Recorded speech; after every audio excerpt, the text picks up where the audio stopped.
Ya, Timnas Indonesia dan Sintayong baru saja usai menjalani laga kontra Timnas Bahrain dalam lanjutan kualifikasi Piala Dunia 2026 zona Asia. Seperti yang kita ketahui, bahwa di pertandingan tersebut, skuad Sintayong harus puas ditahan imbang oleh Timnas tuan rumah, yaitu Timnas Bahrain. Tentunya hal tersebut sempat membuat para pendukung Timnas Indonesia sedikit kecewa. Pasalnya, di pertandingan kemarin, Timnas Indonesia sangatlah dirugikan oleh keputusan-keputusan yang dibuat oleh wasit asal Oman yang memimpin pertandingan tersebut. Memang di awal laga Timnas Indonesia terlihat sangat sulit mengembangkan permainan, sehingga pada menit ke-15, gawang Martin Paes pun harus puas bergetar lebih dahulu melalui tendangan bebas yang menukik dari pemain Timnas Bahrain, yaitu Al Mahron. Melihat hal tersebut pun pasukan Sintayong tak mau tinggal diam. Perjuangan demi perjuangan terus dilakukan, sehingga pada menit ke-45, umpan cerdas yang diciptakan Ivar Jenner berhasil dimaksimalkan Ragnar Oratmangun untuk menyamakan skor kedudukan menjadi 1-1. Kemudian setelah itu di babak kedua, pasukan Sintayong tampaknya memberikan permainan agresif. Serangan demi serangan pun dilakukan, sehingga pada menit ke-74, Rafael Strijk berhasil menggedor gawang Timnas Bahrain, sehingga mengubah keunggulan skor menjadi 2-1 untuk keunggulan Timnas Indonesia. Kemudian atas keunggulan tersebut, mampu memicu pasukan Sintayong untuk mendominasi permainan, sedangkan dari Timnas Bahrain terlihat lebih frustasi dan seringkali melakukan pelanggaran dengan permainan-permainan keras yang selalu diluncurkannya. Namun kemudian tak lama setelah itu, malapetaka pun menghampiri Timnas Indonesia setelah wasit yang memimpin pertandingan tersebut sepertinya kehilangan peluitnya dan tak bisa menghentikan pertandingan, membuat laga kemarin harus berakhir melebihi waktu yang telah ditentukan, dan hal tersebut pun berhasil dimanfaatkan oleh Timnas Bahrain untuk menyamakan kedudukan menjadi skor 2-2. Sekedar informasi untuk laga berikutnya, Timnas Indonesia juga telah dijadwalkan untuk menantang Timnas Cina pada 15 Oktober 2024. Tentunya kemenangan atas Timnas Cina akan menjadi harga mati, mengingat saat ini pasukan Sintayong baru mengoleksi 3 poin dan berada di klasemen peringkat kelima kualifikasi Piala Dunia 2026 zona Asia. Lalu seperti apakah persiapan yang telah dilakukan Sintayong untuk menghadapi laga hidup mati tersebut? Berikut ini merupakan gambaran line up terbaru yang berpotensi digunakan Sintayong untuk menghadapi Timnas Cina dalam laga lanjutan kualifikasi Piala Dunia 2026 zona Asia.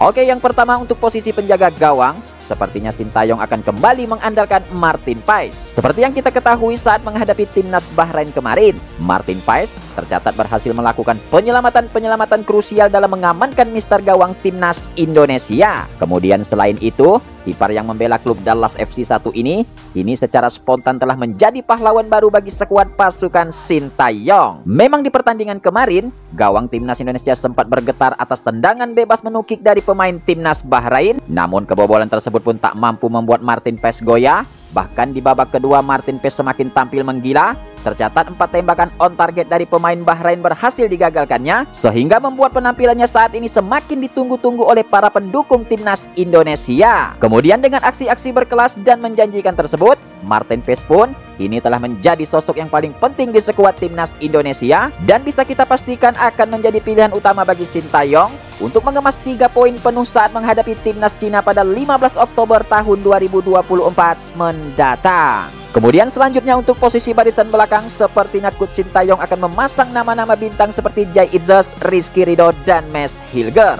Pada saat menghadapi Timnas Cina mendatang, Jai Itzes sepertinya akan kembali dipasang oleh Sintayong demi membangun benteng yang tangguh di lini pertahanan Timnas Merah Putih. Kemudian seperti yang kita ketahui, meskipun saat menghadapi Timnas Bahrain kemarin dirinya selalu dipres ketat oleh pemain lawan, namun pemain satu ini justru selalu menunjukkan permainan yang tenang dan juga semakin tampil solid di sepanjang berjalannya pertandingan. Selain itu, penampilan stabil dan duel-duel udara yang selalu dimenangkannya sangatlah diyakini telah memberikan rasa yang aman bagi barisan belakang Timnas Indonesia besutan Sintayong saat ini. Kemudian selain itu Rizky Ridho, tentunya kita semua sudah melihat bagaimana berkelasnya permainan yang telah ditampilkan Rizky Ridho dalam laga kontra Timnas Bahrain kemarin. Memang di awal laga Sintayong lebih memilih Jordi Amat untuk mengisi starter line up Timnas Indonesia. Namun kurangnya kontribusi yang diberikan Jordi Amat dalam laga tersebut membuat Jordi Amat harus ditarik keluar dan digantikan Rizky Ridho. Dan secara mengejutkan, Rizky Ridho pun mampu menciptakan rasa yang aman di barisan belakang, sehingga di babak kedua membuat permainan Timnas Indonesia lebih lepas dan juga membuat rekan-rekan yang lain lebih berani lagi untuk bermain pemain keluar demi untuk meluncurkan serangan ke pertahanan lawan. Kemudian selain itu khususnya Mads Hilger, meskipun kemarin merupakan debut pertama bagi dirinya, namun Mads Hilger telah mampu menunjukkan kelas yang sangat berbeda. Bahkan dirinya juga sering kali terlihat berhasil membaca pergerakan lawan, sehingga membuat ia menjadi pemain yang paling sulit dilewati saat di pertandingan kemarin. Kemudian selain itu gaya permainan efisien dan ketenangan yang selalu ditunjukkannya sangatlah diyakini akan menjadikan dirinya sebagai pemain yang berarti bagi pertahanan timnas Indonesia pada 15 Oktober 2024. Kemudian selanjutnya untuk wingback kiri dan kanan akan diisi oleh Kelvin Verdonk dan Sandy Walsh. Ya, seperti yang kita ketahui, Kelvin Verdonk sejauh ini tercatat berhasil menunjukkan performa terbaiknya saat bersama timnas Indonesia. Kemudian selain itu, kelincahan dan umpan-umpan berkelas yang selalu menjadi andalannya membuat dirinya saat ini menjadi salah satu pemain yang paling sulit dilewati oleh pemain-pemain lawan. Kemudian selain itu, dengan multitalenta yang saat ini dimilikinya, juga diyakini akan mampu memberikan dampak yang positif dalam membangun serangan sekaligus juga bisa menjaga benteng pertahanan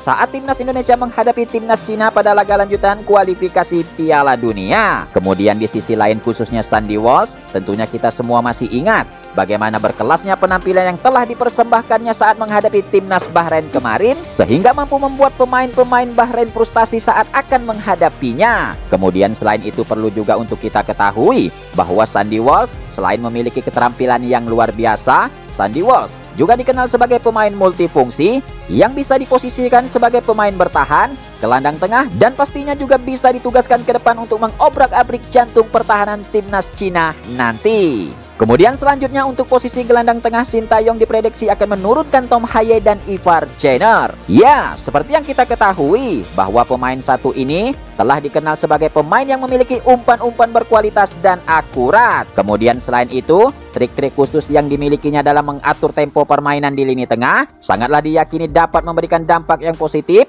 dalam mengalirkan bola sekaligus menciptakan peluang-peluang emas ke jantung pertahanan timnas lawan. Memang saat menghadapi timnas Bahrain kemarin penampilannya tidak terlalu mencolok, namun umpan-umpan vital yang diluncurkannya terbukti selalu efektif. Bahkan gol dari Rafael Struijk ke gawang timnas Bahrain kemarin tak lepas dari asis cantik yang telah diluncurkan Tom Hye pada menit ke-74 saat berjalannya pertandingan. Kemudian khususnya Ivar Jenner, tentunya kita semua sudah tahu permainan dinamis dan keahliannya dalam membaca pergerakan lawan sangatlah diyakini bisa untuk mengoptimalkan serangan-serangan yang akan dibangun skuad Sintayong dari lini tengah. Kemudian selain itu, penampilan energik yang telah diperlihatkannya terbukti dapat menjaga stabilitas permainan. Bahkan gol Ragnar Oratmangun ke gawang timnas Bahrain kemarin merupakan asis cantik yang telah diciptakan oleh Ivar Jenner dari sisi kanan. Kemudian selanjutnya di posisi sayap kanan akan diisi oleh Ragnar Oratmangun.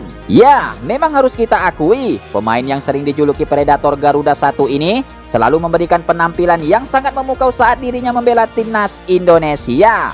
Kemudian selain itu, dengan keahliannya dalam memanfaatkan umpan-umpan yang diberikan rekan setimnya, diyakini akan mampu menciptakan kecemasan di lini pertahanan timnas Cina mendatang. Kemudian selain itu, dengan tembakan-tembakan akurat yang selalu menjadi ciri khasnya, sangatlah diyakini bisa memberikan daya gedor mematikan demi untuk merobek gawang timnas Cina dan menciptakan pundi-pundi gol kemenangan untuk meraih 3 poin penuh yang telah menjadi target bagi skuad timnas Indonesia dan Sintayong. Kemudian berikutnya di posisi sayap kiri akan diisi oleh Malik Rizaldi. Ya, seperti yang kita ketahui bahwa penampilan pemain milik Madura United 1 ini telah membuktikan kualitas berkelasnya saat menghadapi timnas Bahrain kemarin. Meskipun di awal laga dirinya sempat mengalami benturan yang begitu keras, namun itu semua tak bisa membuatnya goyah. Bahkan penampilannya semakin memukau dan semakin aktif terlibat dalam membangun serangan ke pertahanan timnas Bahrain kemarin. Kemudian selain itu, dengan kecepatan dan keahliannya dalam mencari ruang, tentunya akan menjadi pertimbangan yang positif bagi Sintayong untuk tetap menurunkannya di pertandingan saat menghadapi timnas Cina mendatang. Kemudian selanjutnya di posisi striker depan sepertinya akan menjadi milik Rafael Struijk. Pada saat menghadapi timnas Cina nanti, Rafael Struijk dipastikan akan tetap menjadi pilihan utama bagi Sintayong di lini depan. Selain berhasil mencetak gol indah ke gawang timnas Bahrain kemarin, Rafael Struijk juga berhasil menunjukkan kualitas berkelasnya di sepanjang pertandingan. Memang akhir-akhir ini Rafael Struijk seringkali mendapatkan kritikan dari publik. Namun saat menghadapi timnas Bahrain kemarin, dirinya mampu memberikan bukti bahwa dirinya memang pantas untuk menjadi yang utama dan juga patut untuk diperhitungkan bagi semua lawan-lawan yang akan dihadapinya. Kemudian dengan kelincahan dan syuting-syuting tak terduga yang selalu menjadi ciri khasnya, diyakini akan mampu mengacak-acak dan merobek gawang timnas Cina pada 15 Oktober tahun 2024 nanti.